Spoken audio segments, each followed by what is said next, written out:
Kayo po ba ay may balak bumili ng sasakyan o gustong maging salesman ng kotse sa Canada? Abay, may tip po ang isang kababayan na naging top salesman sa Calgary ng 4 na sunod-sunod na taon. Narito ang report. Isinilang sa Pilipinas, ngunit lumaki na sa Canada. Elementarya pa lamang si Gerald Karungi nang mag-migrate ang kanyang pamilya sa Calgary. My first job po sa sa KFC when I was in high school. It was an experience to have. Kasi, working with a lot of Filipinos. That's how I actually learned Tagalog po. Kasi nung nag-move ako dito, I spoke Ilocano, pero yung Ilocano ko nawala na. Nagtapos ng accounting sa Mount Royal University, pero ang tadhana, dinala siya sa pagbebenta ng sasakyan. At sa murang edad na 21, ipinakita ni Gerald ang galing ng Pilipino sa car sales. I was able to,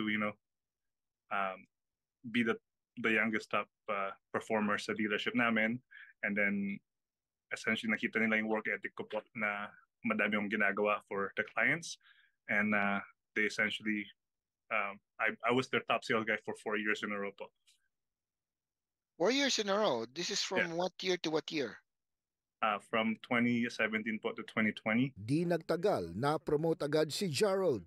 Ngayon siya na ay bahagi ng isang special finance team ng isang car dealer company.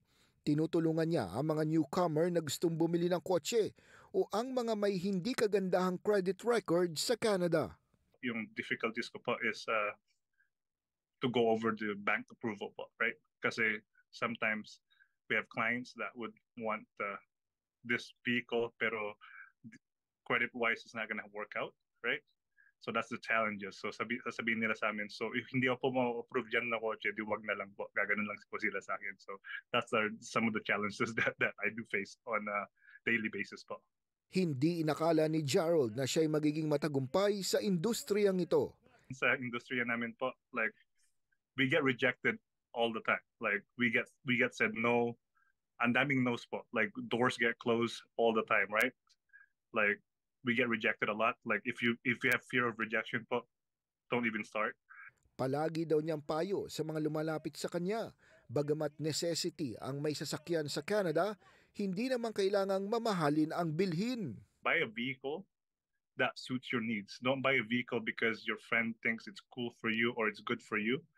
Buy it for what you are going to be using it for. Kasi yung car dito po, it's sometimes people think it's a status symbol, but like for me, it's a tool for me to go from point A to B.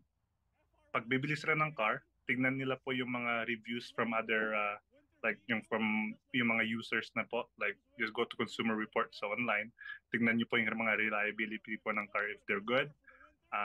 And also take a look at yung mga features that comes with the vehicle at the price point that you can that you want it to be within. Pero ano nga ba ang sikreto para maging top salesman sa inyong lugar? The best thing that I learned po is just like be nice to people. Like that's the only thing. Don't be somebody that you're not. Kasi your clients will see that and they can see through you. So if you're more genuine po, they'll know you as a person po, and then mangyayari po dito is they can trust you more. Sana daw mas marami pang Pilipino ang pumasok sa industriyang ito o di kaya'y makapagtayo rin ng mga sariling car dealership company dito sa Canada.